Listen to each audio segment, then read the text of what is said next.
সকলকে আগে নমস্কার। আজকে আমরা কৃষ্ণপুর মণ্ডলের পক্ষ থেকে আমরা এক দীক্ষার প্রতিবাদ মিছিল আমরা সংগঠিত করতে যাচ্ছি। কারণ আমরা দেখেছি এবার আমাদের পবিত্র বিধানসভার মধ্যে আমাদের ত্রিপুরা রাজ্যের সর্বশ্রেষ্ঠ মুখ্যমন্ত্রী প্রফেসর ডক্টর মানিক সাহাজিকে স্বেচ্ছায়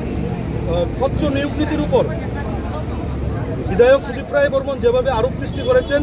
ওনাকে কালিমালিপ্ত করার জন্য যে প্রয়াস করেছেন, তার প্রতিবাদে এবং আমাদের ত্রিপুরা রাজ্যের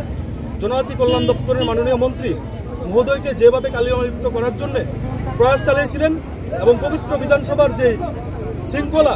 সেই শৃঙ্খলা তিনি বিনষ্ট করেছিলেন। কেননা আমরা দেখতে পেয়েছি আমাদের রাজ্যের মাননীয় মন্ত্রী শ্রী বিকাশ দেববর্মা মহোদয় ওনার বিষয়ে যে তথ্যগুলো দিয়েছিল সেটা সম্পূর্ণ আকারে ভুল তথ্য দিয়েছে এবং আমরা বিভিন্ন তথ্য পেয়েছি। যেমন আমাদেরকে বলা হয়েছিল ওনাকে বিধানসভার মধ্যে ওনাকে কালিমালিপ্ত করেছিলেন যে ওনার নাকি তেলিয়ামুড়ায় পেট্রোল পাম্প রয়েছে, ওনার নাকি বেহালাবাড়ি পেট্রোল পাম্প রয়েছে। সম্পূর্ণ যে তথ্যগুলো দিয়েছে সেটা একদম নির্ভুল এবং সেটা আমরা দেখতে পেরেছি এবং আমরা সঠিক তথ্যগুলো আমরা পেয়েছি এবং আমরা এই প্রতিবাদ জানিয়ে যাতে আগামী দিন আমাদের ভারতীয় জনতা পার্টির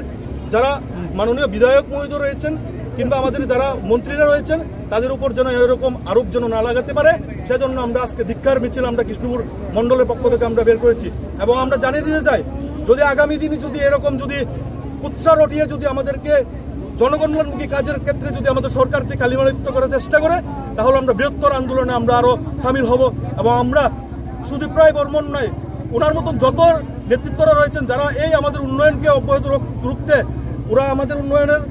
উন্নয়নকে বিনষ্ট করতে যে চেষ্টা করবে, তাদের উদ্দেশ্যে আমরা ধিক্কার মিছিল, আমরা ধিক্কার না শুধু বৃহত্তর আন্দোলনে আমরা সামিল হব।